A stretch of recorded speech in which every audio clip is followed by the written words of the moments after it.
তো বন্ধুগণ, সকাল সকাল রেডি হয়ে বেরিয়ে পড়েছিলাম ঝাক্কাস হয়ে পরীক্ষা দিতে।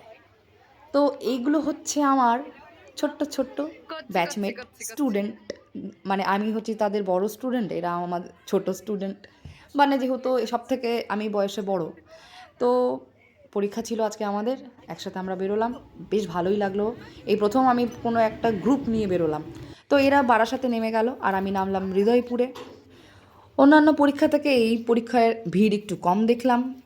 তো যাই হোক, 4টে শিফটে পরীক্ষা হয়েছে। তাও পরীক্ষায় ঢোকার আগে নিজের থোবড়াটাকে একটু ভালো করে দেখে নিলাম যে ঠিক আছে কি না। পরীক্ষাটা দিলাম মোটামুটি, দিয়ে বেরিয়ে গেলাম। বেরিয়ে আমাদের হৃদয়পুর স্টেশনে নামলাম। তো পরীক্ষা দেওয়ার পরে যা শুনলাম যে ওর থেকে না দেওয়া ভালো ছিল, অনেক ব্যাপার আছে, ঘটে গেছে। তো দাঁড়িয়েছিলাম আমার হাসনাবাদ লোকালের জন্য, কিন্তু আমি হাসনাবাদে যাব না, কেননা এটা বারাসাতের উপর দিয়ে যাবে, তো বারাসাতে নামতে হবে, কেননা আমাদের চুটকু পুটকু বান্ধবীরা রয়েছে, তাদের সাথে দেখা করতে হবে। তা পরীক্ষা দিতে বেরিয়েছি, খাবো না কিছু? অবশ্যই খাবো, আমারও খিদে পেয়ে গেছে, ও সুমিত্রারও খিদে পেয়ে গেছে। তো আমরা এখান থেকে স্টেশন থেকে পুরোটা বেরিয়ে একটা দোকান পেলাম, দোকান থেকে কিছু খেলাম। তো এইখানেই আমরা খাচ্ছিলাম। তো একদম বিচ্ছিরি হয়েছিল খাবারটা, ভালো লাগেনি, হাফ খেয়ে হাফ ফেলে দিতে হয়েছিল। তো তারপরে আবার ব্যাক টু স্টেশন। তো স্টেশনে এসেই আবার দেখা করলাম আমার এই দুই বোনের সাথে, চুটকু পুটকু বোন।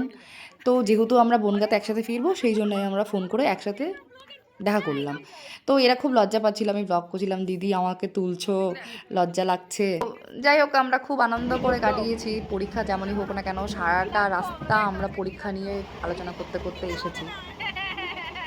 শেষমেশ যখন ঠাকুরনগরে সিট পেলাম, কি বলবো, মজা আ গিয়া, বহুত মজা আ গিয়া।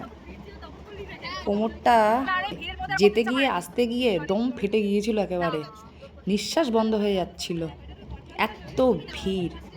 তারপর ঠাকুরনগরে এসে বসতে পেরেছি আমরা সবাই।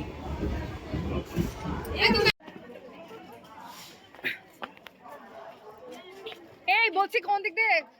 আমরা তো এদিক দিয়ে যাবো। কোন দিক দিয়ে যাবো দিদি?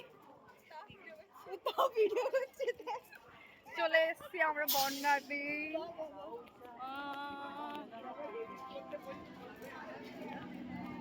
কি বলছিস তো? কি বলিস রে?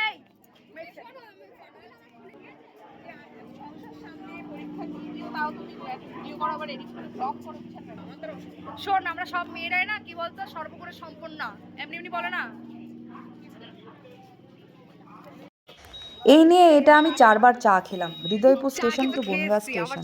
হৃদয়পুর স্টেশনে বসে 2 কাপ চা খেয়েছি, বনগাঁয় নেমে 1 কাপ, আর এখানে আমার বান্ধবীর বাবার দোকান, সেই জন্য আর 1 কাপ।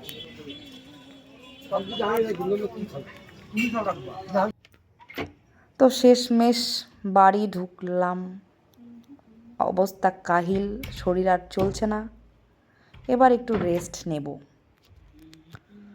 যাই হোক, পরীক্ষা তো মোটামুটি দিয়েছি, এবার পিএসসির দেবো, তারা জানে কাদের নেব কাদের নেব না, কতটুকুতে নেব কতটুকুতে নেব না। যাই হোক, যা হবে ভালো হবে, দেখা যাবে। Bye bye.